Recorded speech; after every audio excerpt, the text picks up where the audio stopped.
Hello guys, यहाँ पे हम डिस्कस करेंगे प्रोटीन्स को। गाइस, इससे पहले हमने कार्बोहाइड्रेट को पढ़ लिया। अब हम डिस्कस करेंगे प्रोटीन्स को। लेकिन प्रोटीन को स्टार्ट करने से पहले मेरा आपसे रिक्वेस्ट है कि अगर अभी तक आपने मेरे चैनल को सब्सक्राइब नहीं किया है तो प्लीज़ मेरे चैनल को सब्सक्राइब करें, लाइक करें एंड शेयर करें। तो स्टार्ट लेते हैं प्रोटीन्स से। These are macromolecules composed of monomers called amino acids.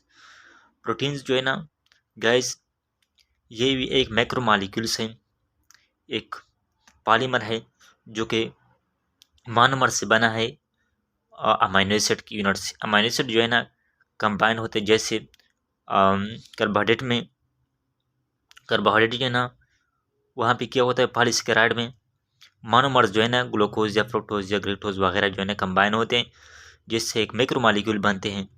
इस तरह यहाँ भी है ना कि मोनोमर्स जो है ना अमीनो एसिड्स, यहाँ पे मोनोमर्स जो है ना अमीनो एसिड सिर्फ अमीनो एसिड्स हैं जो कंबाइंड होते हैं, बॉन्डिंग बनाते हैं, और इसके रिजल्ट क्या बनता है, मैक्रोमॉलिक्यूल्स प्रोटीन बनते हैं।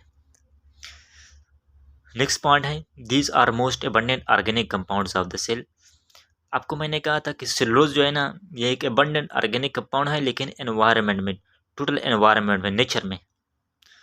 लेकिन यहाँ पे जो है ना सेल में क्या है, सेल में सबसे एबंडेंट जो है ना वो क्या है, वो प्रोटीन है। फिर इसके बाद जो है ना कार्बोहाइड्रेट हैं, लेकिन नेचर में क्या है, सेलुलोज कार्बोहाइड्रेट हैं। आपको इस बात का जो है ना अंदाज़ा रखना चाहिए। लेकिन सेल में मोस्ट एबंडेंट अगर कंपाउंड है तो वो क्या है, H2O है। अगर ऑर्गेनिक कंपाउंड है तो वो प्रोटीन है। Protein contain, next point discuss करते हैं। Protein contain element that is carbon, hydrogen, oxygen, nitrogen and sometimes sulphur. Protein में जो है ना इन ये चीज़ें एलिमेंट प्रेजेंट होते हैं। कार्बन होता है, हाइड्रोजन होता है, ऑक्सीजन होता है, नाइट्रोजन होता है, समटाइम्स सल्फर प्रेजेंट होते हैं, जो कि एक अमीनो एसिड में सिर्फ सल्फर जो है ना प्रेजेंट होता है। अब next point, protein is polymer macromolecules. Protein जो है ना ये पॉलीमर्स है, मैक्रोमॉलिक्यूल है, जो कि बना है मोनोमर से, अमीनो एसिड से। Next point, composed of units called amino acid. ये यूनिट से बना है, यूनिट्स का मतलब कि एक एक वन वन से बना है, जिसको हम कहते हैं amino acid. Amino acid unit से बना है। Next point, there are many amino acids in nature but only 20 amino acid arranged in different sequence form different proteins. अब अमीनो एसिड जो है ना नेचर में बहुत ज़्यादा है, लेकिन सिर्फ 20 अमीनो एसिड जो है ना ये अरेंज होते, 20 अमीनो एसिड सिर्फ प्रोटीन बनता है। अगर कोई भी प्रोटीन है, बैक्टीरिया का प्रोटीन है, एनिमल्स का प्रोटीन है, जो भी प्रोटीन है वो सिर्फ 20 अमीनो एसिड से बना होता है। इससे ज़्यादा अमीनो एसिड जो है ना वो, इससे ज़्यादा अमीनो एसिड से बना नहीं होता। सिर्फ 20 अमीनो एसिड जो है ना वहाँ उससे जो है ना एक प्रोटीन बनता है। सिर्फ 20 अमीनो एसिड जो है ना एक प्रोटीन में इन्वॉल्व होते हैं।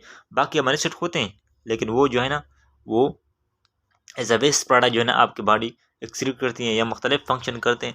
लेकिन सिर्फ 20 जो है ना डिफरेंट सीक्वेंस में फिर अरेंज होते हैं, मुख्तलिफ सीक्वेंस में फिर अरेंज होते हैं। उसके सीक्वेंस पर डिपेंड करता है कि अमीनो एसिड जो है ना किस सीक्वेंस में अरेंज है, और इस सीक्वेंस से कौन सा प्रोटीन बनता है, एंजाइम बनता है, प्रोटीन बनता है, क्या चीज़ बनती है। अब नेक्स्ट हम डिस्कस करते हैं अमीनो एसिड, जो कि जो है ना यूनिट है प्रोटीन का। These are building blocks of proteins. ये जो है ना बिल्डिंग ब्लॉक्स है, जैसे एंड जो होते हैं ना,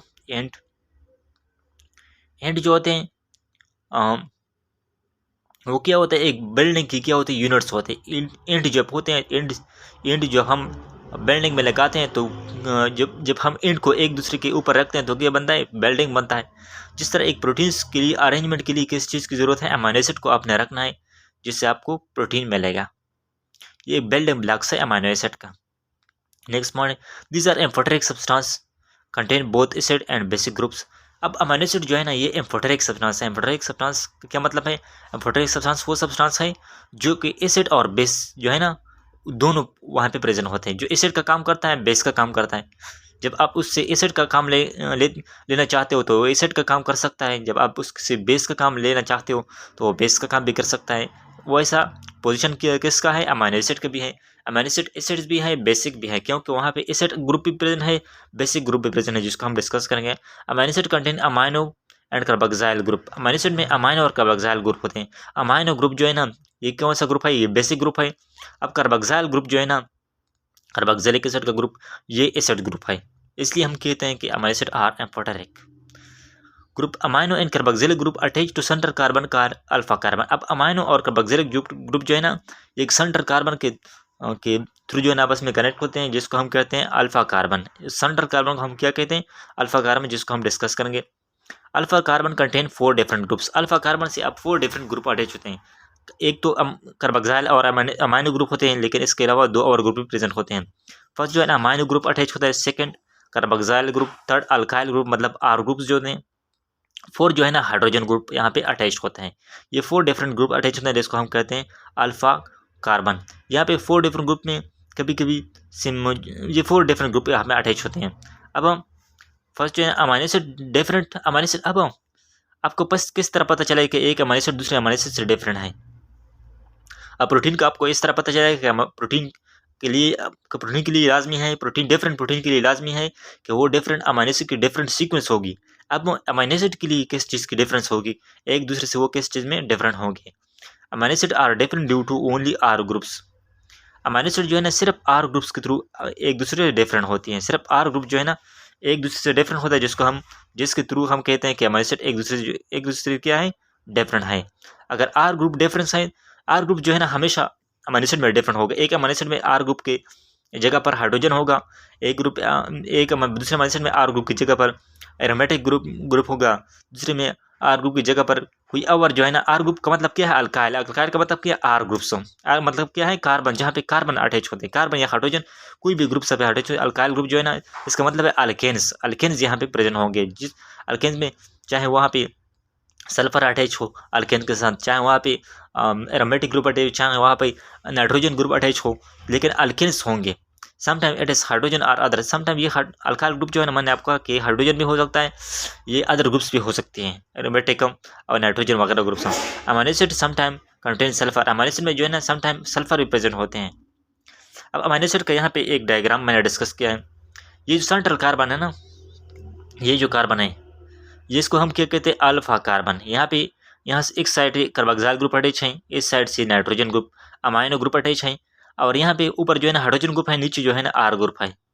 ये मतलब ये 4 डिफरेंट ग्रुप है, जिसको हम कहते हैं अल्फा कार्बन। अब ये नीचे आर ग्रुप जो है ना, इसको हम कहते हैं अल्काइल ग्रुप। इसको हम क्या कहते हैं? Alkyl group. अल्काइल ग्रुप जो है ना डिफरेंट अमाइनो एसिड में डिफरेंट होगा। अमाइनो एसिड की डिफरेंस किसकी थ्रू होगी? किसकी वजह से होगी? इस आर ग्रुप की वजह से अमाइनो एसिड की डिफरेंस होगी।